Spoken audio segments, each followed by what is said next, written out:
Hi, tonight I'm going to talk to you about a stock that I think would fit good in a portfolio for having less risk and also a good return in a portfolio from the performance stock of the Dow Jones 30.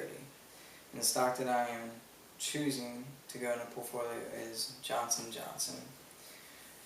Johnson & Johnson stands alone as a leader across the major health care industries. The company maintains a diverse revenue base, a robust research pipeline, and exceptional cash flow generation that together create a wide economic moat. And their board of directors has just declared an 8.2 increase in their quarterly dividends rate from 61 cents per share to 66 cents per share. At the new rate, the indicated dividend on an annual basis is $2.64 compared to the previous rate, which was $2.44 per share. Johnson & Johnson is the world's sixth largest consumer health company, the world's largest and most diverse medical device and diagnostics company, the world's fifth largest biologics company, and the world's eighth largest pharmaceuticals company.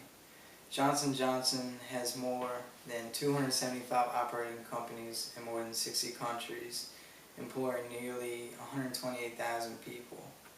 Johnson & Johnson Worldwide headquarters is in New Brunswick, New Jersey. And not only that they are in the consumer segment, but also in the medical devices and diagnostics segment, which is primarily for healthcare professionals in their fields, and also the pharmaceutical segment, which is a pretty broad, diverse healthcare, which is bringing in more revenue for them for being diverse. And the FDA on March 29th just approved a new diabetes drug from Johnson & Johnson, making it the first in its class to be approved in the United States. The FDA approved the drug Invokana after data showing that it was effectively lowering blood sugar level in patients with type 2 diabetes, and the most common form of the disease.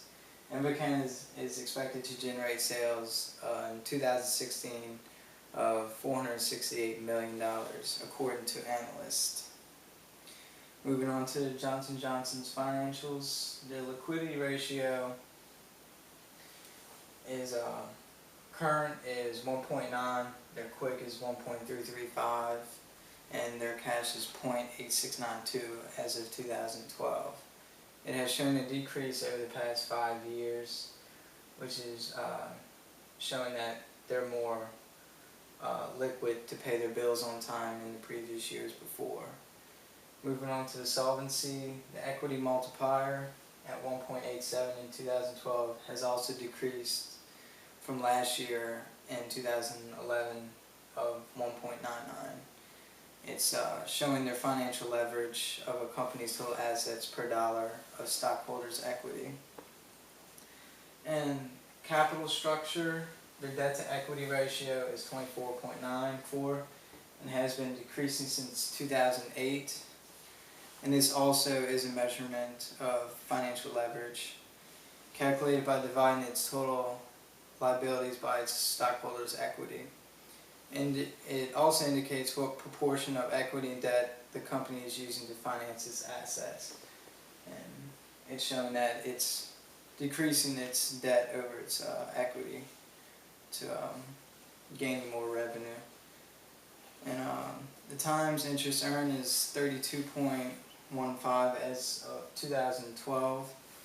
And this is a metric that Johnson & Johnson has ability to pay its obligations, ensuring its interest payments to debt holders, preventing bankruptcy. And moving on to asset management, its asset turnover is 0.7687 to 0.5721 from 2008 to 2012, which is showing a decrease in its asset turnover. And Johnson & Johnson is showing with higher profit margins they're going to tend to have a lower asset turnover. And moving on to profit margin. The profit margin, it measures how much out of every dollar of sales a company actually keeps in earnings. And as you can tell, in 2008, during the recession from 2007 2008, that it showed to be higher than everybody else was during that recession. And as you see, they decreased a little bit and then gained back up in 2010 and just dramatically dropped from 2010 to 2011. And I was researching on the internet, and they were saying Johnson & Johnson Company has been found liable or reached settlements totaling of $751 million in taxpayer healthcare fraud claims, paid nearly $70 million to settlement foreign bribery charges, and been sued by consumers saying their hip devices failed in their bodies, inside their bodies, and also seeing that a shutdown of a major plant that produces Tylenol and other major pain reliever medications because they failed to meet federal safety standards.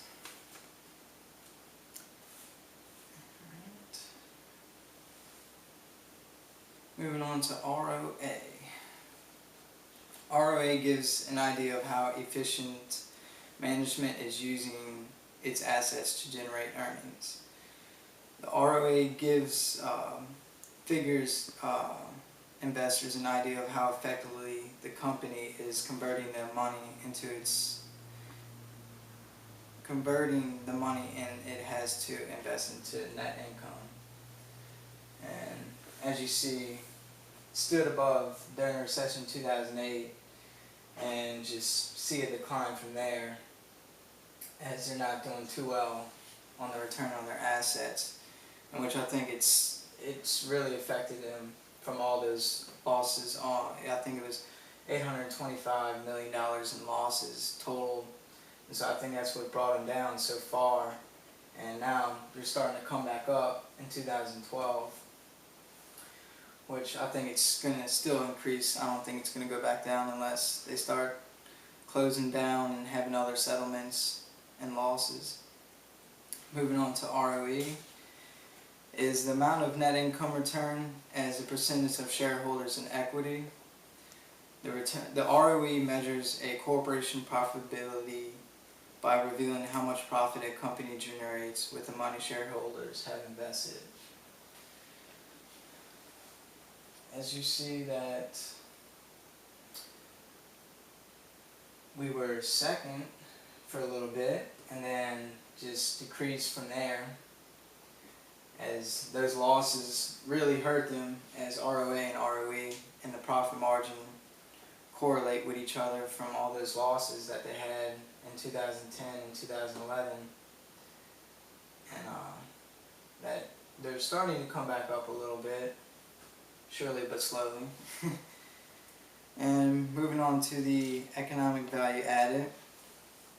This is an attempt to capture the economic profit of a company. As you can see, their economic value added is right here. This is their profit. And as you can see that their equity is showing 92.3 of their total equity that they have, and only they have 7.7% of debt, and which the weighted average cost of capital is only 7%, which is extremely good. It's not bad at all. And moving on to risk measures of beta. The beta is the measure of the volatility or systematic risk of a security or portfolio in comparison to the market as a whole. Beta with 1 moves with the market, as this one would be more to move with the market rather than the rest. And above 1 usually indicates that it's going to be more volatile than the market.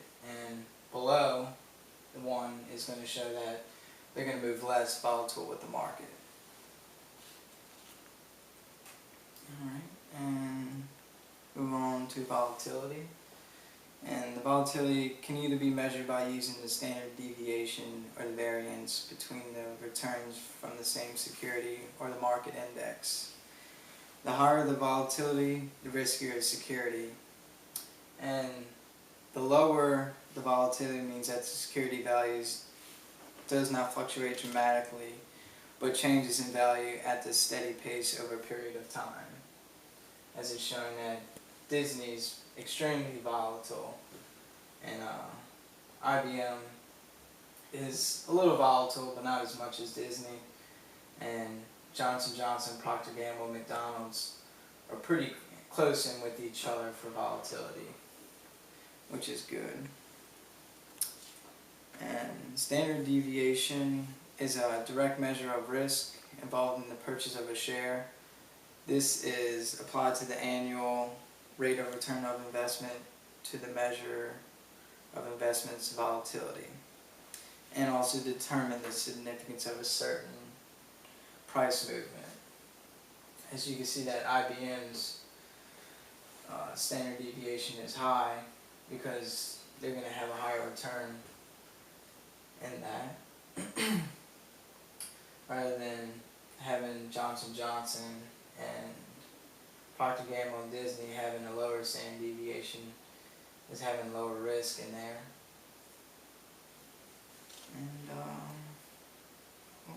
And this is Johnson & Johnson stock within the year of 2012 to 2013 as of today, well, as of April 26, 2013. As you can see that it was almost at $60 a year ago, and now it's jumped up to above $85, which is it's a pretty good increase over a year. And moving on to the dividend discount model, is this is a procedure valuing the price of a stock by using the predicted dividends and discount them back to the present value. The idea is that if the value obtained from the dividend discount model is higher than what the shares are currently trading, then the stock is undervalued, which is shown right here, that this is the current price that it's selling right now, and this is what it's saying that the stock is undervalued, which is, it's a good buy to get in right now. And moving on to the financial overview, is their market cap has $237.9 billion. Their PE ratio of 2012 is 13.7451. Their closing price as of April 25th, 2013 was $85.3, and the mean target was $86.50, the median was $87.5, and the high target price was $95, which I think this would be a good investment to hop on as soon as possible, because their stock price is going to start going up with the, like I said, from the dividends increase to 8.2%, which is going to show more attraction to the stockholders. So, and that's it. Thank you for listening.